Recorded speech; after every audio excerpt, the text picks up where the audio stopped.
parking garage light flickered twice before it held. I remember that specifically because I stood there for a second longer than I needed to, watching it stabilize, and something in my chest did the same thing, flickered, held, went still. It was a Tuesday in March. I had a 7:45 a.m. badge scan, same as always. The turnstile beeped green. The lobby felt normal. Coffee cart guy.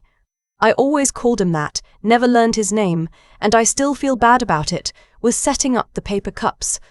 The elevator bank showed 3 cars waiting, but when I got to the 14th floor, my desk phone had a red light blinking on it, not a voicemail. The internal call waiting light. Someone had already tried to reach me before I'd even taken my coat off. I checked the time. 7:48. Nobody calls at 7:48 unless something is wrong or something is about to be. I set my bag down slowly. I did not pick up the phone. I stood there and looked at it the way you look at something when you already know, in the part of your brain that doesn't speak in words exactly what it means. My name is irrelevant to this story. What matters is that I had been with Harlow Systems for 11 years. 11 years of 6 a.m. deploys, of being the person who stayed on the call when the client's integration broke on a Friday afternoon, of flying to Cincinnati in February because our VP of sales promised a demo nobody had built yet. I was a senior implementation director. I had 6 people reporting to me.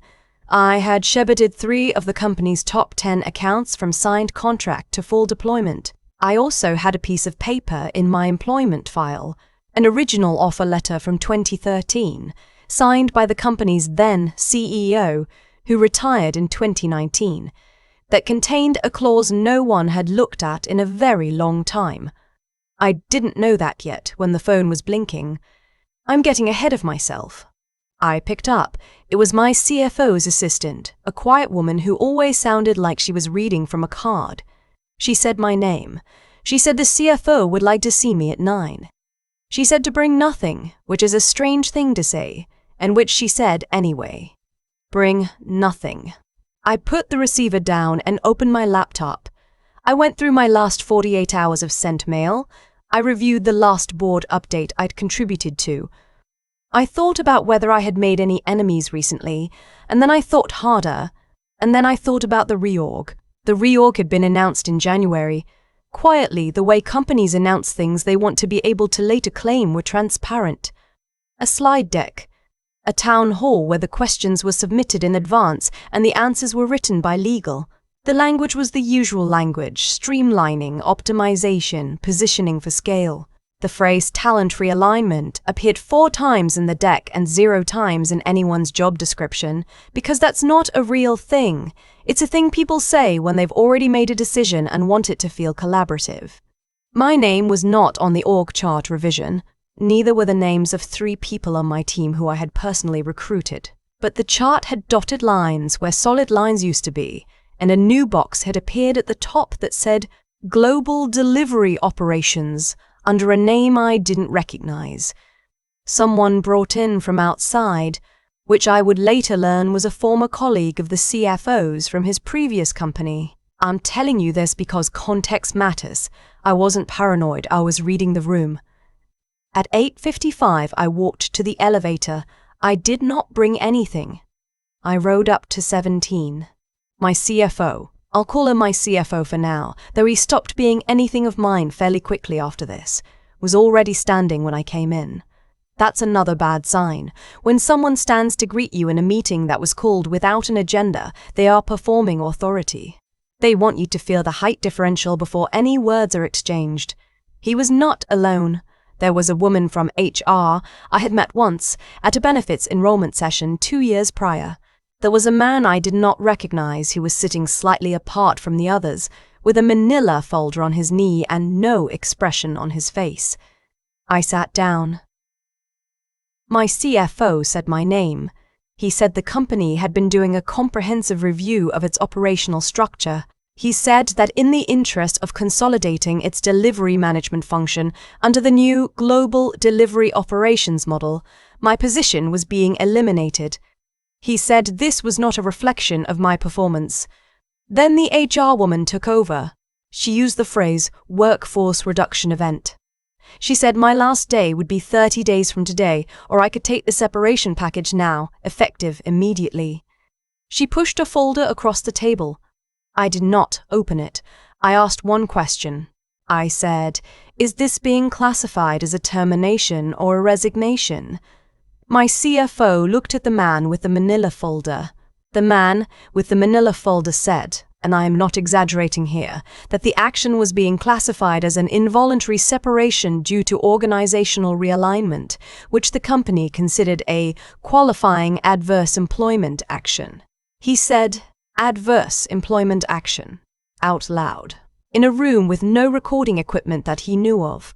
I nodded. I said I understood. I asked if I could have 48 hours to review the separation agreement before signing.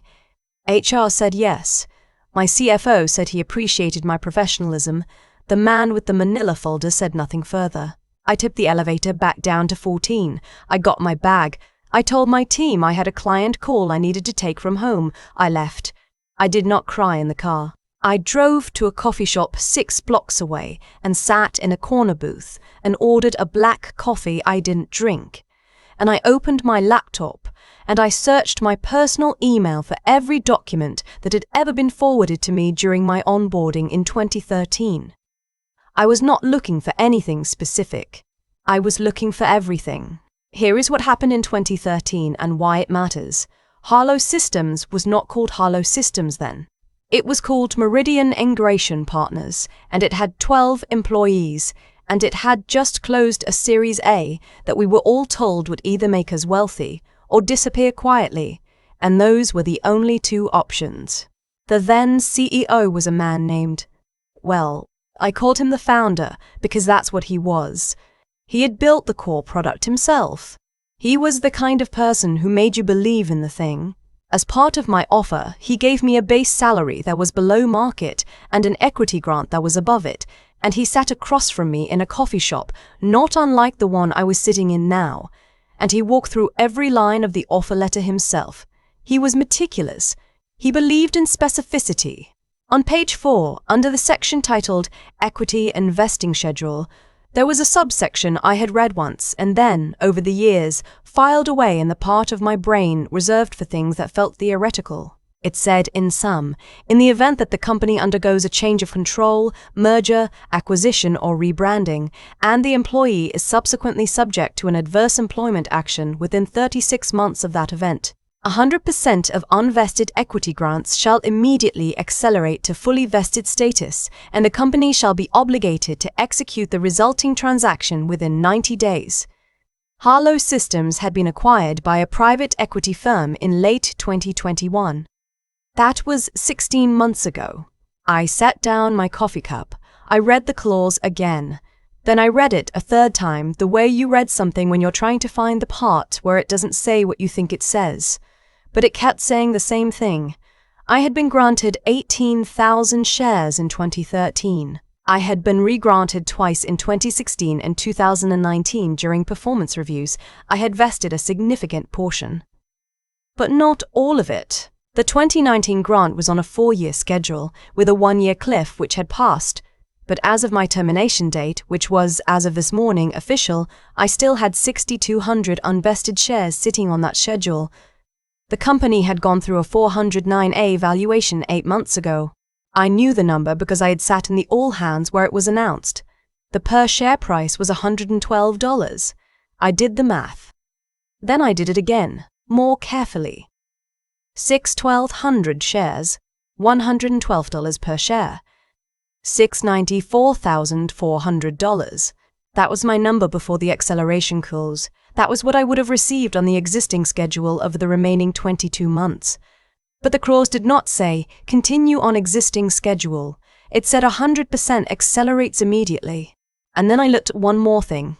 I looked at the grant agreements from 2016 and 2019, both of which referenced the original 2013 offer letter as the governing document for employment terms and equity treatment in the event of any qualifying action, both signed by then-current executives, both containing my signature. I closed my laptop. I sat very still for a while.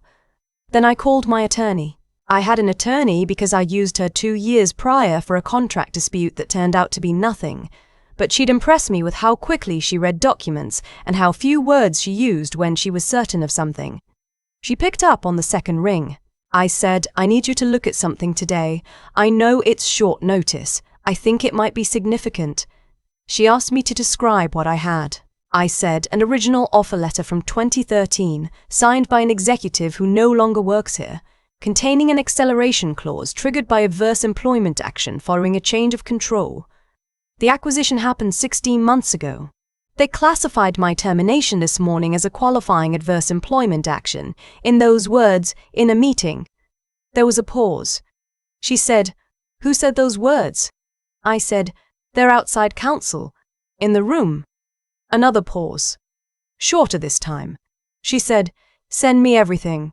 Don't sign the separation agreement. Don't respond to any company communications without running them through me first."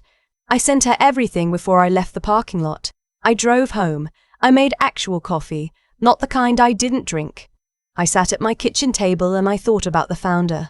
I thought about him sitting across from me in 2013 and walking through every line. I thought about how he had specifically stopped at the acceleration clause and said, "This one's important. This one is for you." I had been 29 years old. I had nodded like I understood. I had thought it was theoretical. Nothing in a contract is theoretical. My attorney called me the next morning at 8:30. She does not call at 8:30 unless she has read everything and formed an opinion. I knew before I answered. She said, "The clause is valid. The 2021 acquisition constitutes a qualifying change of control under the language as written. Your termination this morning, which they documented as an involuntary adverse employment action, satisfies the trigger condition. The regrant agreements in 2016 and 2019 both incorporate the 2013 offer letter by reference, which means all three grant tranches are subject to the same clause." I said, "What does the number look like?" She said, "With all unvested shares across all three grants at the current 409A valuation, we're looking at approximately $1.4 million in accelerated vesting." I said, 1.4. She said, "Before any applicable taxes. And that's assuming the 409A holds. If they try to argue valuation, we can push back. But that's the floor. $1.4 million, sitting in an offer letter on page 4 in a subsection under a heading nobody had looked at since 2013. She sent a letter to the company's general counsel that afternoon, 12 pages. It was, my attorney told me, the kind of letter that causes people to cancel lunch plans. I heard nothing for 2 days. I did not sign the separation agreement. On the third day, my phone rang and it was a number I didn't recognize. I let it go to voicemail. The message was from someone who identified himself as outside counsel for Harlow Systems. He said the company was reviewing the matters raised in the correspondence and would be in touch shortly. His voice was extremely controlled. My attorney called me 3 minutes later. She had received a call from the same firm. She said, "They're not disputing the clause. They're negotiating." I said, "What are they offering?" She said, "They want to settle at 80 cents on the dollar and have you sign an NDA and a non-disparagement agreement." I said, "No." She said, "That's what I told them." What happened over the next 18 days was the kind of thing I'm not able to describe in detail, partly because of what I eventually signed, and partly because it would be boring. Legal negotiations are mostly waiting and then bursts of very precise language, and then more waiting. What I can tell you is that there were 3 counter-proposals. There were 2 conference calls during which I said approximately 14 words total. There was a moment on day 11 where I thought it might fall apart, and I called my attorney at 10 p.m. and she said, "It's not going to fall apart. They made the classification in writing. They know that." She was right. On day 18 we reached an agreement. I cannot tell you the final number. What I can tell you is that it was more than the floor. It was meaningfully more, because my attorney had also identified a secondary provision in the 2019 grant agreement related to severance calculation that the company had not addressed in their initial offer, and which added to the total in a way that was not small. What I can also tell you is that the separation package they had originally pushed across the table, the one in the folder I didn't open, was for 4 months of base salary and continued health benefits through Cobra. 4 months. The difference between what they offered and what I received is the kind of number that changes the shape of your life. I signed on a Thursday. My attorney walked me through the signature blocks, one by one. She said, "You understand this means you can't sue them for wrongful termination." I said, "I know." She said, "And the NDA covers specifics, but not the existence of the settlement or the general nature of the outcome." I said, "I understand." She said, "You did this correctly, from the moment you left that meeting." I thought about the parking garage, the flickering light that held, how I'd stood there a second longer than I needed to and let something settle. The CFO called me personally 2 weeks later. I did not expect that. He said he hoped I was doing well. He said there were no hard feelings on his end. I said I appreciated the call. I did not say anything else because I didn't need to. The thing about having the right contract language on your side is that you don't need to make speeches. The wire confirmation had already said everything. I have thought a lot in the months since about the founder. He left the company before the acquisition. I've heard through people that he's working on something new. I hope it's going well. I hope he still stops on page 4 and says, "This one's important, this one's for you." I hope the person across the table is 29 and a little bit overwhelmed and smart enough to keep every document they've ever signed in a folder they don't delete. I also think about the 3 people on my team who were let go in the same reorg. 2 of them had offer letters from 2018, and later, after the founder left, after the language had been quietly removed from the standard template. They got the 4 months. One of them had been here since 2014. I went back and looked at her offer letter, the one she'd forwarded me when she was trying to figure out her vesting, before any of this happened. The clause was there. Slightly different language, slightly different structure, but the same mechanism. I am not an attorney. I cannot give legal advice. What I can say is that I forwarded her my attorney's contact information the week after I signed, and I told her I thought she might want to make a call. She made the call. That's not my story to tell, and I won't tell it here. But I know how it ends, and the ending is good. Here is what I know now that I didn't know when I was 29, sitting across from the founder with a below-market salary offer and an equity grant that felt theoretical. Companies are not monolithic. They are made of documents. The people who drafted those documents are long gone. The people who sit across from you in reorg meetings in March have often never read what you signed in 2013. They are counting on that. They are counting on 11 years of goodwill and the shock of a Tuesday morning and a folder pushed across a table to do the work of the fine print they never read. Don't let them count on it. Know what you signed. Keep every document. When someone in a room uses a phrase like qualifying adverse employment action, don't react. Write it down in your head and then go home and find the piece of paper it might have just activated. The coffee cart guy, as I was leaving the building that Tuesday, handed me a cup I hadn't asked for. He said, "Rough morning?" I must have looked like it was. I said, "Getting better." He had no idea how right he was. I've had a lot of time to think about cause and effect since that Tuesday in March. Not in any mystical sense. I don't mean fate or the universe balancing a scale. I mean the very plain mechanical version of it, that actions produce consequences, and the consequences don't care whether the person who set them in motion was paying attention. The CFO walked into that room having never read my 2013 offer letter. His outside counsel used a specific legal phrase without understanding what it activated. Those were choices. Small, careless, arrogant choices. And the outcome that followed was not punishment handed down from anywhere. It was just the math working out. That's the thing about integrity, the real kind, not the poster on the wall kind. The founder who sat across from me in a coffee shop 12 years ago and walked through every line of my offer letter was practicing it. He believed that what you put in writing should mean something. He was meticulous because he thought precision was a form of respect. I didn't fully understand that at 29. I do now. The people who replaced him, the people who ran the reorg, who drafted the slide deck with talent realignment in it 4 times, who pushed a folder across a table and expected me to sign without reading. They operated from a different assumption. They assumed that 11 years of goodwill was enough to make a person stop paying attention. They assumed that shock and exhaustion and a 4-month severance offer would do the work that their due diligence hadn't.